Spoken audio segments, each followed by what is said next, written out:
So, a little bit about myself. I work as a consultant, I work as a coach, and I do projects.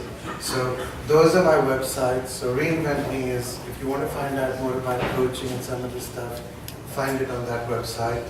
But if there's any questions, come and talk to us afterwards. But we have promised that we leave by 8 o'clock, so I promise, but I will try to make this exciting for you. So a little bit about myself. I used to work in a lot of large companies. I won a lot of awards, I did a lot of big things.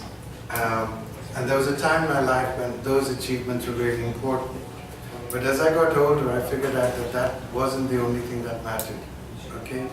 So that's why I do what I do now, okay? So.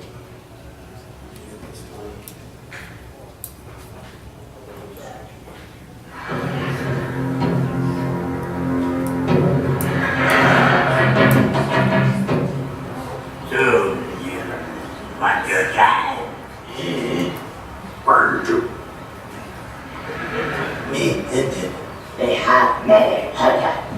Yeah, together. You are together.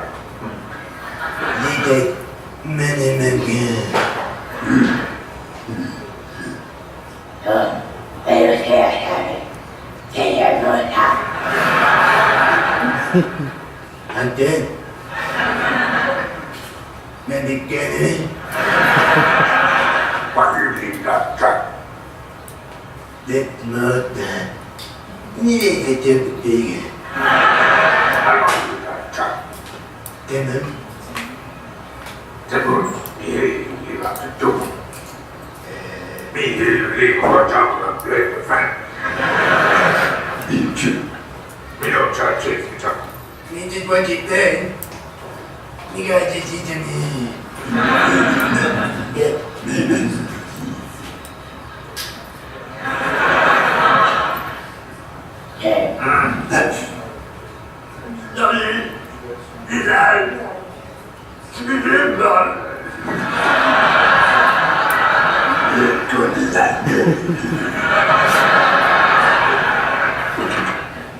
So, does that kind of sound like, have any of you come across Dan Gilbert?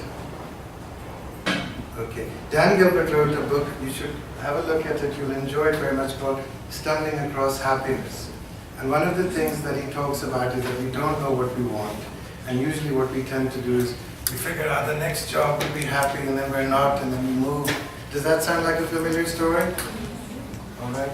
So what I'm going to do is not only cover design thinking, but take you through the whole panorama of stuff that covers happiness, okay?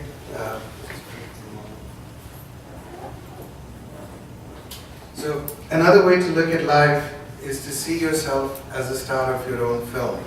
If you look at a lot of adventure films, they tend to follow the same plot, you know, which is rescue the damsel, kill the bad guy, okay, and save the world, right? And even an entrepreneur's journey is very similar, you know. So the script always starts with the reluctant hero, then there's the goal, the holy grail that they're looking for, then they gather the team, they have some obstacles, grand finale. But life isn't always that scripted, is it? Now, one of the things you'll find is, have any of you come across a chap called Steinberg? One of the things he talks about is, whether we're aware or not, we are usually trying to write a script.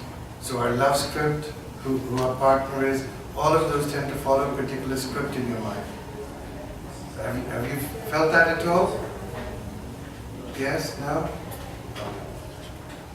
So usually what tends to happen is, and this is the challenge that a lot of people have, which is, showing here. In a perfect world, the job takes a large part of our life. So we're into, what do you love doing? What does the world need? What do you get paid to do? What are you good at? Right? Does this sound familiar to you guys? Does it resonate with you? Does it resonate with you? Yes. Perfect, okay. Okay, I can't talk if you don't reply. Otherwise, it's a monologue. Okay. So sometimes a lot of people go through the journey of looking for a purpose. Sometimes you're lucky enough that your purpose drives your skills and talents. Or sometimes your talents define your skills and purpose. Okay? The thing is, not all of us are clear enough to know from a young age what we really, really want to do. Is that fair? Okay? So, and sometimes people are just plain unhappy in their job, so they end up in a dead-end job and they feel stuck, they feel it's miserable, they aren't engaged and energized, they're dealing with the right customers or repetitive work. I don't know, did anyone see the documentary about the people working in Facebook going through those, the content stuff? Any of you got those kind of jobs? Obviously CPL aren't going to be recruiting you, right? So when I started on my journey, I did a lot of research. And there's a hell of a lot of material out there. And they all come from different schools. So you have, any of you come across Viktor Frankl? Logotherapy? So that's all about goals and purpose in life. Any of you come across Martin Seligman? He's known as the happiness psychologist. Any of you, I mentioned Dan Gilbert. How many of you familiar with Maslow's hierarchy? Okay. Any of you familiar with Sonia Lubinsky? Another very good book. It's called The How of Happiness. Okay. Any of you familiar with neuroscience and how our dopamine things work and how we're wired? Any familiar with that? Yeah. So one of the things you'll find is that dopamine is what gets high when you're enjoying yourself, when you have pleasure. Serotonin gets there when you have a job with prestige. Right? If you want to try and figure out Donald Trump or Bill Gates, those are the things that are activating. Okay? If you want to know more about it, the book I'd recommend is called The Happy Brain. Alright? Is this useful for you? Yeah. Alright. So Sonia Lubinsky, in her research, basically said that 50% of your makeup is genetic. 10% is driven by your circumstances, but they pass away when you accommodate. And 40% is up to you. Okay? So we're going to cover a little bit about that. Then there's Gretchen Rubin, and she talks a lot about strong relationships. And of course, don't forget Douglas Adams in 42. Anyone remember Hitchhiker's Guide to the Galaxy? Yeah. All right. So there's a whole bunch of schools, and what I've tried to do when I tend to coach people, I cover the whole stuff. But today we're going to have a very hectic day, just covering this aspect, which is the designing your life using design thinking. Okay? So there's a lot of material to cover through, but you'll find it's a very interesting school, and I'll take you through that whole stuff. Has this been useful, first of all, getting an overview of all the resources you can do? Okay. So, one of the things about a well-designed life is that it's generative, it's productive, it's efficient, it's evolving, it's surprising, and it's meaningful. Does that resonate with you? All right. So, those of you familiar with design thinking will be familiar with these activities. And you can loop and iterate around them. So we tend to follow a similar model when we're using the design thinking process for designing your life. Okay, sorry. Yeah, thanks. So this stuff that I'm going to cover with you today is taught at Stanford College. It's the most popular course. They also run public courses. They normally cost about $1,000. So if you want to go on that, or if you're interested in running a workshop, but it won't cost you $1,000, but if you want, let me know, connect with me, and I'll see if I can run one for you. Okay? So basically the two people that developed and run this course are called Bill Burnett and Dave Evans. Any of you come across them? No. Okay. So this is their book called Designing Your Life. Now, as I said, they've taken a quite an analytical approach to it, so it doesn't really cover the neuroscience stuff and all, but it's a really good start to trying to figure out what you like and to design your life. Okay?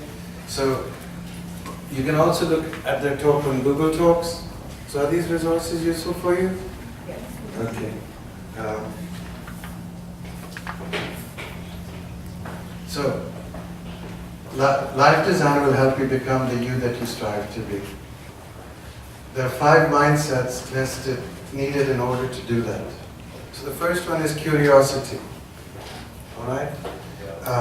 And the team will talk about how they change their mindset. The second element is trying things out. So the whole process is about creating and testing things out. So because you can't know whether you like it or not till you try it. Any of you got children? So what do you try to do with them when they get, try the peas, try the vegetables, right? Reframing. This is a really important part because till you frame a problem or you change your perspective, you can't really deal with it. Okay? Be aware of the process. Mistakes are made. So mistakes just give you output and data. It's not bad. Would you agree with me as a frame of reference? The other thing is asking for help in building a team.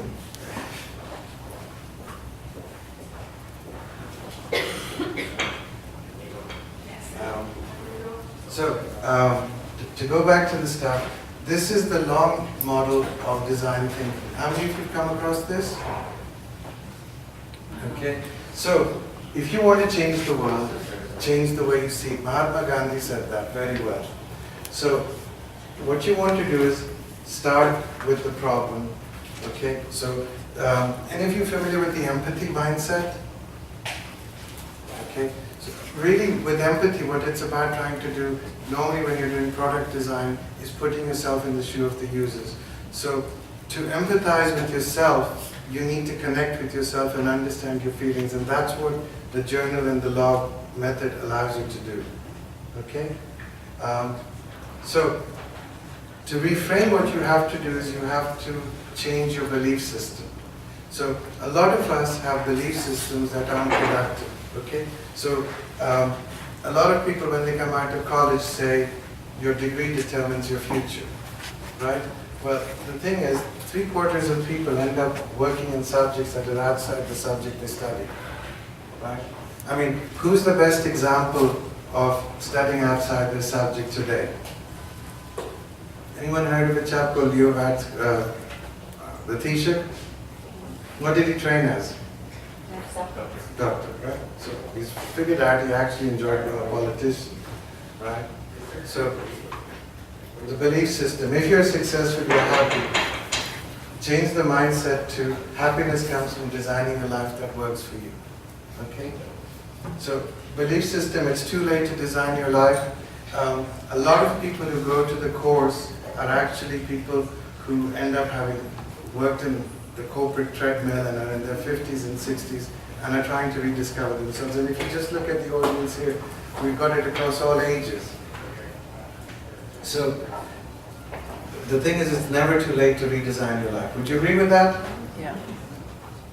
A little bit louder. Right. Look, you aren't going to get energy if you don't, otherwise I'm going to have to teach you mindfulness. Okay? Okay, we'll do that later on. I was thinking of starting that 30-second course in mindfulness. Okay. So, in order to think like a designer, you have to approach problems in a different way. I'm not going to go too long about gravity problems, but these are basically problems you can't solve. Okay? So you have to work around them. Okay? The only response is to accept that problem, right? So you can't do anything about gravity. You just accept and you work with it, don't you? Okay? The other thing is that it allows you to focus on the things you can change. Do you remember that old German prayer? Oh Lord, give me the wisdom to know what I can change and the courage to change what I can change. Anyone familiar with that? Yes. So, to being able to understand design your life, you need to understand where it fits in your life. Okay? Anyone come across the 4 pillars? If if you look on the internet, there's a lot of people, there are 4 drains of your time. There are 4 things you can devote in your time. So you can spend on health, on work, on play, or love. Guess where I'm not spending any of my time? Huh? Look at the stomach. I ain't in the gym, right? So the thing is, there isn't enough time to do everything, so you have to make choices, right? In my case, I usually start working my health when I start having a problem, and when I get too loose, then I go back and lose 60 pounds, so I probably have to do it the 4th time now. So you can't know where you're going until you know where you are, okay? So, like I said, there's no perfect balance, but if you spend 60% of your time doing what you like doing, will you be happy or happier? Okay? How many people are spending 60, 70, 80% of their time doing what they like? Okay, well, we'll have to talk about that. Alright, so life design is a repetitive process of experimentation. Alright? So, the first thing you need to do is to build your compass, okay? So, knowing what your life design and getting a dashboard, okay? Your ideas and thoughts about the world, because all of us have a worldview, but we don't really think, what is our model about work and life? Have you really thought about your philosophy about work and life? Okay, so getting to know that. So, you know, all of us have some innate concept that has to come out, and you know, so is it a case of you work to live or live to work? I mean, those are the extreme examples, okay? So, it's important to get these things aligned with your, so if any of you have come across the 10 Natural Laws of Time and Life, I've forgotten the name of the author. His entire thing, and you know, if you go to Covey and all of those other people, it's all about spending time that are aligned with your values, right? So if you get ending up, you know, I earlier on talked about CPL and Facebook. So if you end up in a job where you are not happy because it doesn't align with your worldview, you may be getting paid a lot of money, right? Earlier on we had a chat with my team and I asked them, how many of you would like to work as a prison warden? Any hands up? Okay. What kind of people like to work as a prison warden? What are the 2 approaches about a prison warden? Authority? Yes. So some people want that because they get to assert their authority and they feel powerful. For most of us, we think, Jesus, I wouldn't go to prison. Why would I want to get paid to work there? Is that fair? Yeah. Okay. So, you got to map your route, do the following guidelines, find your own way. Once you know where your energy is going, you can start designing your activities and get more out of it. So, one of the things you do is you keep a journal. How many of you keep a journal? Can you put your hand up higher? Okay, great. So, what kind of journal do you keep? Sorry? What I want to do or what I'm going to do. All right, okay. So what this allows you to do is, it allows you in effect, like a scientific experiment, to say, what is the activity, what kind of environment was I working in, what kind of interactions, what objects, and who else was there. Does that make sense? Right? And if you're familiar with NLP? Okay, so in NLP they have 3 models, which is about, do you like to work with people, do you like to work alone, or do you like to work surrounded by people? Have you come across that model? So some people, when they're working on a problem, they want to be quiet and away. Does that make sense? Other people want to interact. The downside with that interaction is the conversations go everywhere and sometimes you get no work done. Sound familiar? Know anyone like that? Right? So this allows you in a systematic way to start logging the stuff you do. You try it and you log it. Does this make sense? Yeah. Okay? So, anybody that thinks they know where they're already going is lying to themselves. Do you know why? Okay, if you go into neuroscience, what you will find is most people in neuroscience are, I can explain it. The brain doesn't know what it wants. We actually make up purpose after the fact. Do you know that? Right? So sometimes you yourself know, or any of you come across Charles Handy or your Joe and Harry model, Joe Harry window? Yes? So the thing is, you may think you know it, but the thing is, you can never know where you're going till you, right? So I should know where I'm going. How many people think that about their lives? Okay. Well, if you look at it, let me tell you an interesting story. What is the biggest single determinant about the future of your life? What's the most important decision you make? Any volunteers? Okay, go on. How you guys now? Sorry? What you're doing now? Okay, carry on a bit more. Okay, one decision leads, sorry, go ahead. Your aptitude. Okay, those are all very valid questions, but if you look at hierarchy, when you make a decision to live somewhere, that by default creates the options of what job you do, who your friends are, who you get married to. Does that make sense? So if you end up in the wrong place, okay, does that make sense at all? Right? So, you know, how many of you sometimes sit down and say, oh God, I'd like to leave this country and go somewhere sunny? Okay. Well, the paradigm is that after you go somewhere sunny, you habituate to it, and you say, God, it's such a hot day. Right? So you cannot always know where you're going, but you can know if you're in the right direction. Does that make sense? So what will happen is, when you're going in the right way, you have the confidence you're heading somewhere. Does that make sense? And if you take life as a journey, and Ali will talk about that. So work should not be enjoyed. They call it work for a reason. How many people believe that? Yes? No? Anybody putting their hands up? Okay. Right. Now, the thing is, in the old world, when you were living for necessity, you had no choice, but it occupied your brain. Now that you've got the luxury of choice, you know, Henry Kissinger used to say, the absence of choice concentrates the mind wonderfully. So, enjoyment is a guide to finding out if the work is right. Does that make sense?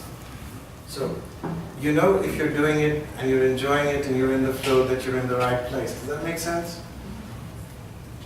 So, one of the things you have to do is to create lots of options for yourself. The more ideas you come up with, the better chance you have.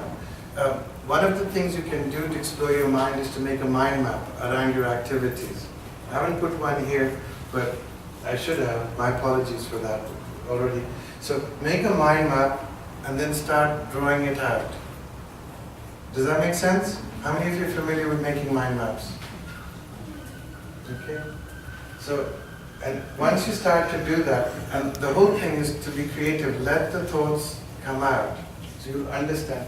So most people think success is like that, and really success is like that. Okay? So, you know, if I told you all the things that have gone wrong in my life, and what I've learned to do is to be resilient. Okay? So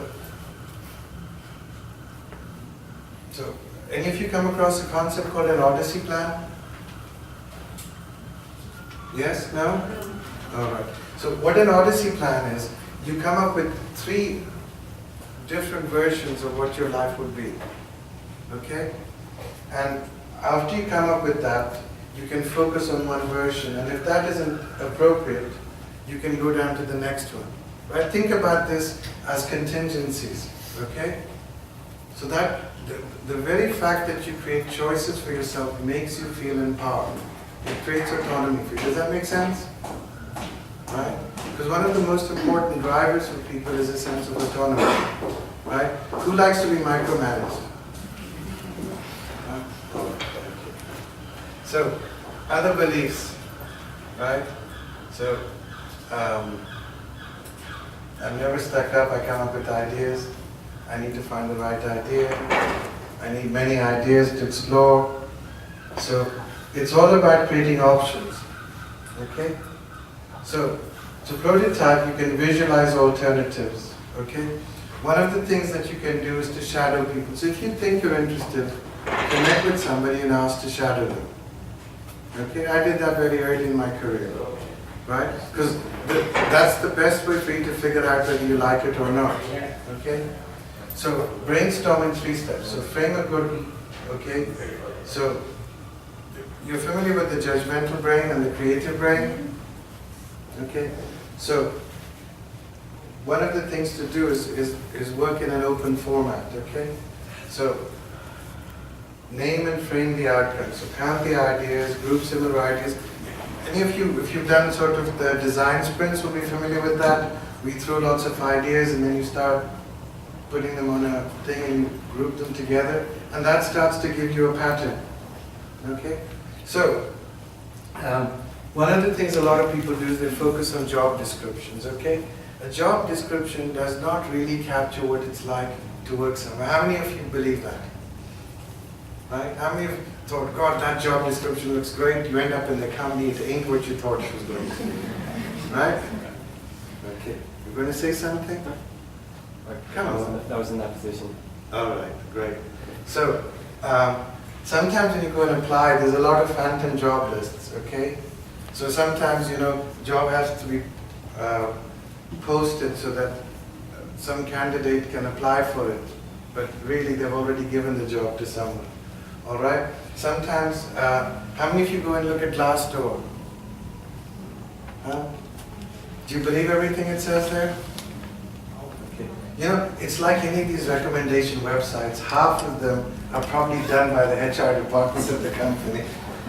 You're nodding, so, because it's never as good as it seems, right? So, once you start and say there's no perfect job, but you can make a job perfect for you. Do you like that frame? Okay. So we talk about, my apologies for this, all right? My fault, badly. So you can have this thing, I'll be fine if I research the best data for every aspect, or you prototype, right? So the whole concept is that you treat life as a great journey and experiment, okay? So, and if you focus on the needs to find a job rather than you focus on the hiring manager's need, because really he's your door path, okay? So, the other thing that most people don't realize is that there's a hidden job market and how to approach it. Okay? Most people don't realize that the back door to an organization can be through temping. Right? Some of the best people I've hired originally came to me as temps. Okay? And I generally do not hire people without giving them a trial run, because I don't know if it's going to work out. All right?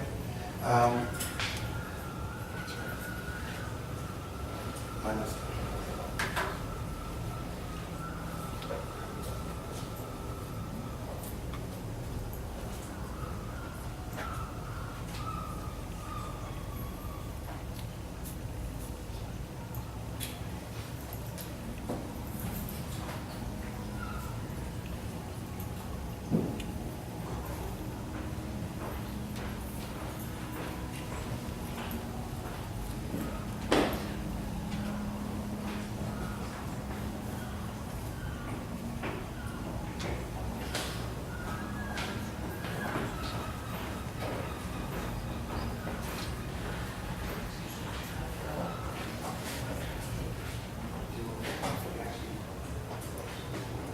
So, how many of you are good at networking? Yes? No? All right. Well, the real art to networking is a very simple formula. Do you know what it is? Anyone want to hazard what you need to do to be a good networker? Huh? Be interested in other people. Sorry? Be interested in other people. Yes, spot on. So if you figure out what the other person is interested in, and again you apply the curiosity model, you're more likely to engage with people and discover job opportunities or so on, rather than trying to go and sell yourself. Does that make sense? And the thing is, don't look at it as I network and I get there. We talked about how we approach people in LinkedIn. So, and again, one of the tricks is go and ask for help. How many of you bothered to ask for help? I think you had real difficulty trying to ask for help, right? So most people have a professional and a personal network. So when you connect with people, they will volunteer. Of course, some cultures are a little less proactive on networking, okay? So by having the conversation, you can create your own job. And if you work in a large company, okay, how many of you network in the large company to create your own jobs? Every one of the jobs that I had were created for me. How many of you do that?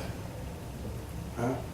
Usually I ended up with titles like General Manager Innovation. It was like, what the hell is that? Or Business Development Director, or I had some real odd titles, you know. So you can design, you can seek, and you can engineer it in the same way that an entrepreneur creates a market for his product. Do you believe that? Yeah. Right, okay. So network isn't just about hustling, it's about asking for directions, right? So you would be surprised.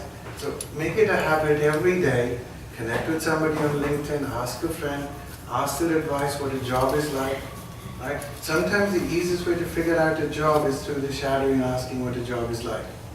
Does that make sense? Right? So instead of looking for a job, I'm pursuing a number of offers. So being happy and getting what you want is about how you choose and how you live with your choices. Okay?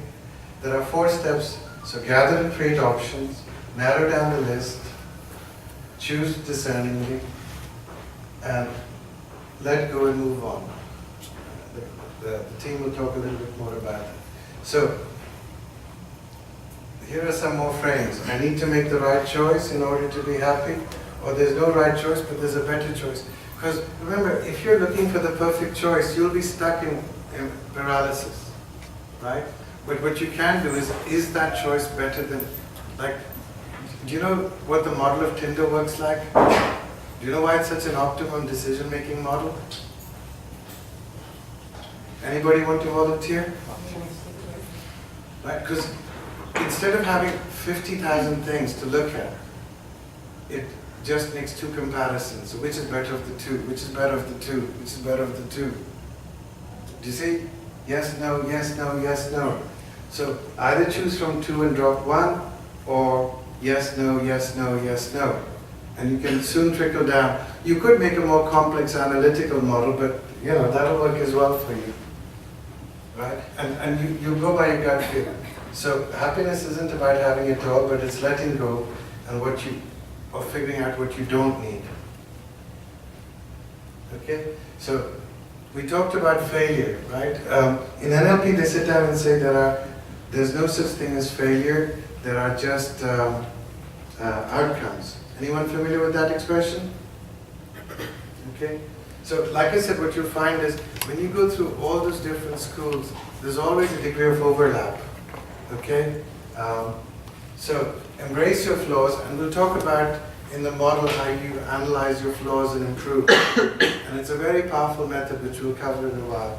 So screw-ups are just simple mistakes. The bad thing to do is to keep on making the same mistake. How many of you make the same mistake again and again? He's a very brave person. And I admit that, all right? So weakness is like I said, so failures are a growth opportunity. You know, like Edison had the expression when he was making the light bulb. He said, I figured out 10,000 ways how not to make the light bulb. Anyone come across that expression? So one of the things you need to do is to build your support system. How many of you actively build a support system? Huh? Other than the family you've got? Hmm? Okay, if you look here, I couldn't run this event without another colleague of mine, Jean there, right? Jose, sorry. So he helps me with the events. There's John, because I couldn't run these events by myself, could I? And of course, Mike and Ali, all right? Or if Julitza's here. So build a team of supporters, players, intimates who you can go and bounce things off, right? and people close by. How many of you do that? I mean, you may be doing it informally, but do you consciously do that? Okay, when you get a job, do you go and talk to somebody else about it? Yes? Good. So, we judge our lives by the outcomes, okay? Life is not an outcome, it's a process, okay? Life has winners and losers, it's a finite game. Life has no winners or losers, it's an infinite game, okay? It's my life, I have to design it myself. You live and design your life in collaboration. So, one of the key elements of the design thinking approach is that it's a very collaborative model, okay? So, work is not meant to be fun, work is an integral part of life. Leaders are threatening and work off fear. There's a difference between a boss and a leader. Dysfunctional teams are inevitable. Functional teams are essential and the leader is part of it. So, how many of you feel that you work in a very good, well-performing team? Okay. Okay, how many feel that you could improve the performance of the teams you work in? So, scope to do that. So, when I teach people how to juggle, the first thing we do is we teach people how to drop the ball. Because you can't learn how to fear. Would you agree with that? Yes? No? Right? And the bosses that create a culture that failure is bad eventually seep and undermine your self-esteem and confidence. Would you agree with that? Right? So, one of the key things about creating functional teams is not just about, hey, we get on, but it's also about saying, well done, right? Because we all thrive on people that show us respect and acknowledge us. Do you guys acknowledge people enough? Well, I don't think I do enough, right? So, but you can ask the team what they think, all right? Failure is on the path to success, okay? So, what they're going to do is, we're going to pass it over to the, who's going to give it over? Any feedback so far? Just 2 minutes? Was that useful? Yes.